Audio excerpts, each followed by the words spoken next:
So, after screening through all major associations in our life, starting from parents up to friends, and also a unique association between a guru and a disciple and his disciple. Towards the end of the previous talk, we took the reference of Swami's love, screened through the expression of friendship given by Swami himself. We continue with that in this concluding talk. Swami's love unshakable. Swami's love noble. Swami's love purer than the purest. Free from desire, free from egoism, can be ignored. They do not apply to avatar at all.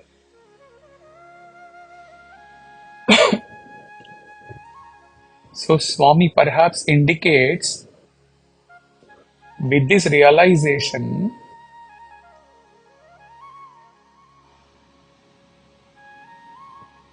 whatever has happened that cannot be undone now due to your failure first and maybe the other person's failure also, which you should ignore. You should consider only your failures first, because if you had succeeded in all the five factors, maybe the other person might not have failed at all. So due to your failure, whatever damage has been done has been done.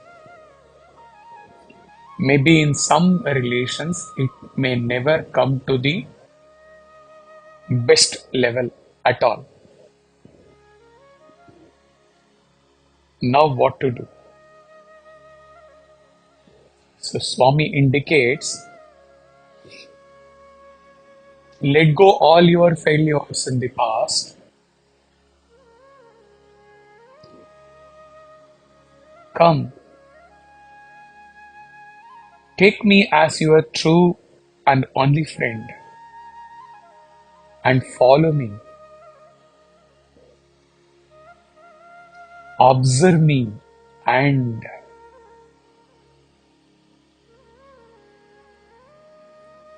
act in the world after having observed me as your true friend. With this declaration, the relevance of the verse earlier taken in the first talk, Ishvara is the creator and Ishvara, he is in all. That verse comes alive. How Swami dealt with the world. It was all love, all compassion. In the first talk, in the practical dealing, we dealt with how to deal with our body, our mind, etc. Swami's physical form he used only for uplifting mankind and only for loving, showering love on mankind. Swami's interaction with the world, we referred to our interaction how should be in the practical living. Swami's interaction is nothing but love with all, in all times, in all places. But there could be one difference between Swami and us when it comes to dealing with the world. When Swami showers love, the acceptance of Swami's love is by his devotees is guaranteed. The reciprocation of the same love by devotees is guaranteed. Whereas in our case, in most of the cases, the reciprocation will never be there. You will never get the same love which you shower to others, even if you come to that level of unshakable, pure, noble love still. So, there are two options. Either maintain silence, have minimum interactions with the world, let the love for all be within, not expressed. So, expectation to receive the same in return also will not be there. Or, if you are able to follow Swami truly, then love each one in the world like Swami's love. But don't expect anyone to respond to your love. This is extremely difficult to practice. In any case, whether you pour like love like Swami in the second choice or keep it within yourself, first choice. In both the cases, in essence, internally, you must exist as love. If you have accepted Swami as your true friend and you are going to be following Swami in your life. If you have ultimately come to pass in the expression of friendship by Swami, unshakable, pure, divine, pure, noble love, free from desire, free from expectations, free from ego. Whatever has been, past is past.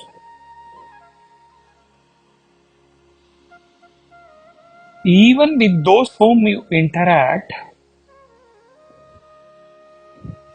but you know they are not going to be, some of them are not going to be there in your life permanently and significantly. For example, office colleagues, normal friends, neighbor friends, distant relatives, etc. Even with them, within you, the essence being unshakable, pure, noble love, at least, the least you must practice, having realized your follies in the past, the least you have to practice is the last two, free from ego, free from expectations, free from desire. Only after years, decades of living a life as conveyed now, one can reach an advanced level in sadhana. Without achieving detachment with love and practicing the same in your daily life, as taught till now in these talks, no one can hope to get realization just like that. Okay, so let us assume that practical life is being led in the manner prescribed till now, in the second and the third talk till now. Existing in love, the line which is being given now, you will realize only after months of existence in the five factors, with the three factors expressed in all the closer associations, and with the last two factors being practiced in the essential backdrop of the initial three expressions. Only if you are practicing them, then only you will realize, you will experience this particular line. What is that line? Existing in love renders you clean of all obstacles in realization. Any desire, any selfishness, any ego, any expectation, all of them are washed away in the ocean of love. You exist now. Now Swami looks at you, smiles and says, you have succeeded in living like me in love while existing in the world. Now, how about becoming me? How about how about being just me, not like me? Believe him, he practiced these factors for some days on behalf of all the disciples, all the human beings in the world, and realized on behalf of them that if each day is spent like this, then love that pervades you throughout whole day is not different at all from the experience of self as taught for so many years in through Advaita Vedanta. When you are alone, you are self. When you are in the world following the five principles, then you are love. There is absolutely no difference between the both existence, as self or as love.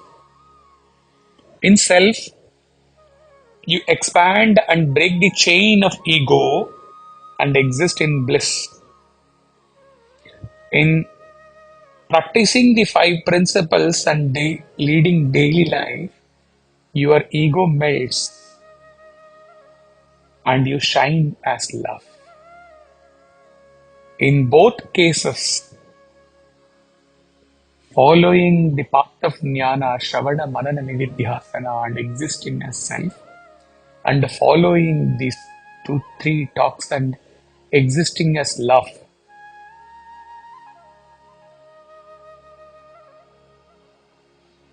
in both cases, ultimately, you have transcended your ego and you are existing as that which now need not be given any name at all.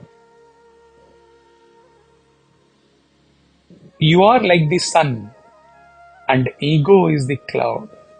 It is immaterial how the cloud leaves. It is immaterial how your ego leaves you, either through the way taught through these practical application talks or through the path of jnana. In all ways, when the cloud of ego leaves, the sunshine self shines. There is no gradation in the sunshine. Little sunshine, more sunshine, too much sunshine, etc. Sunshine is sunshine. Similarly, existing as love or self, there is no gradation. It is always wholesome, complete. Why? Because it is your real essential nature.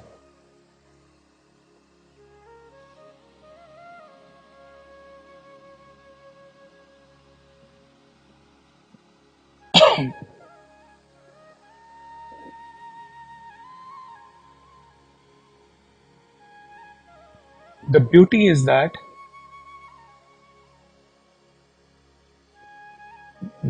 whether you have experienced self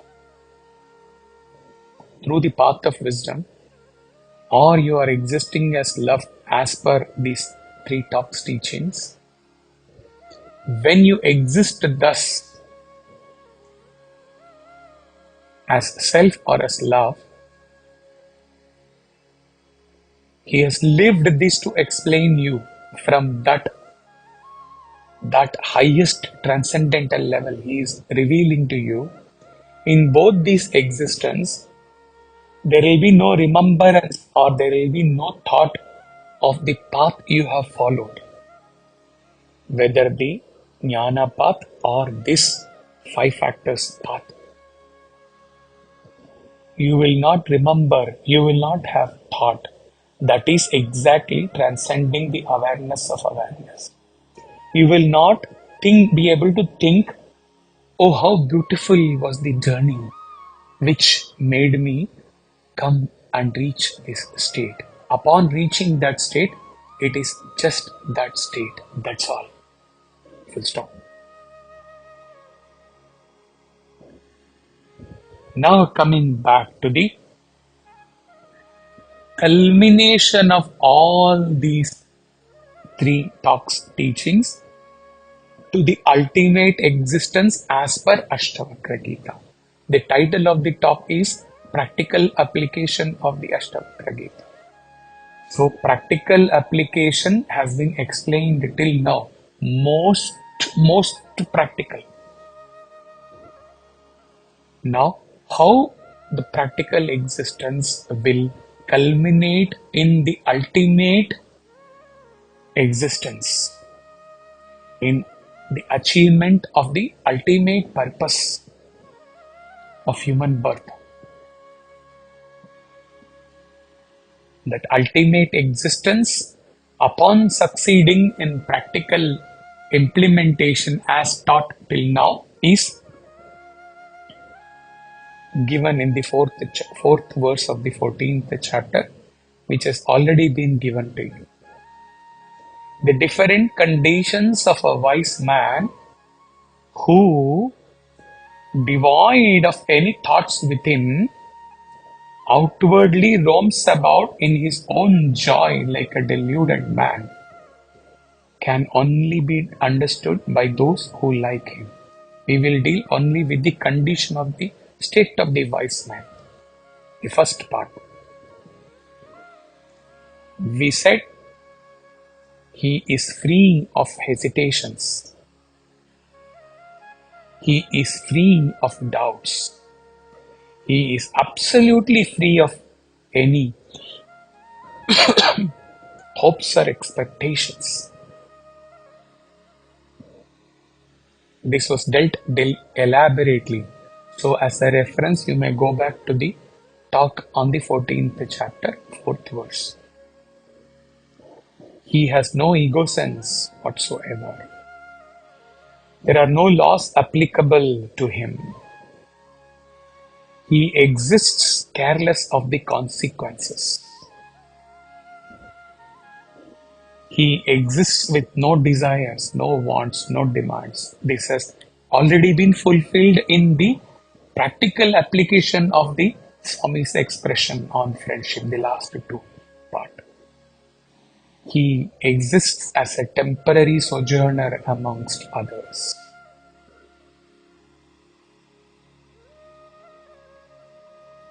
And last, the most important part of Chinmaya's commentary on this verse, the line which says, he lives his spontaneous life divine, ever established in the higher plane of consciousness.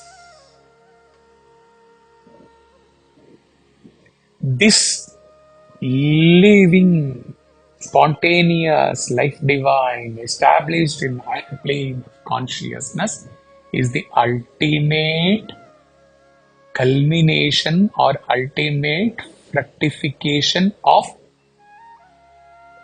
leading the practical life as taught in the three talks till now. If you promise me that you will lead verbatim, word by word, line by line, expression by expression, You are going to lead your practical life in the way given to you till now. I shall promise you, you will ultimately reach this stage of living in higher plane of existence, living the sahaja state of spontaneous life divine, guaranteed. Because he has lived through all these three talks for a week, 10 days or more. And then from within, it has just flowed to whomsoever is going to take these talks seriously. Maybe nobody takes it seriously forever, or someone after 5 years, 10 years, 15 years takes it seriously. Exactly as he took Swami Shivananda Maharaj's talks seriously after how many years? He would have delivered the talks between 1920s to 1960s. And here is he who took the talk seriously in 2010 after 50 years.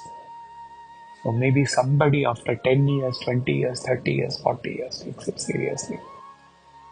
Even if no one, this is being offered at Swami's feet in gratitude for whatever Swami has given to him in his life.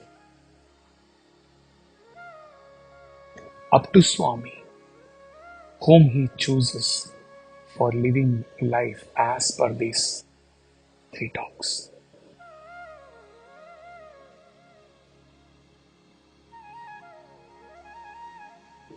We will end with the last paragraphs of Swami Vivekananda, Song of Sannyasi, where he sings on that state, thus day to day till karma's powers spent, release the soul forever, no more is birth. Nor I, nor thou, nor God, nor man. The I has all become. The all is I and bliss. He also wrote in 2012, I am I. Swamiji says here, all is I and bliss. No, thou art that sannyasi bold. Say, Om Tat Sat. Om. Gratitude to Swami for pouring the expression in these three talks through him, through this Jiva. With offering of these talks at his lotus feet, the purpose of these talks end as far as he is concerned, I am concerned. Who benefits from this talk is absolutely between them and Swami. Jai Sai Ram.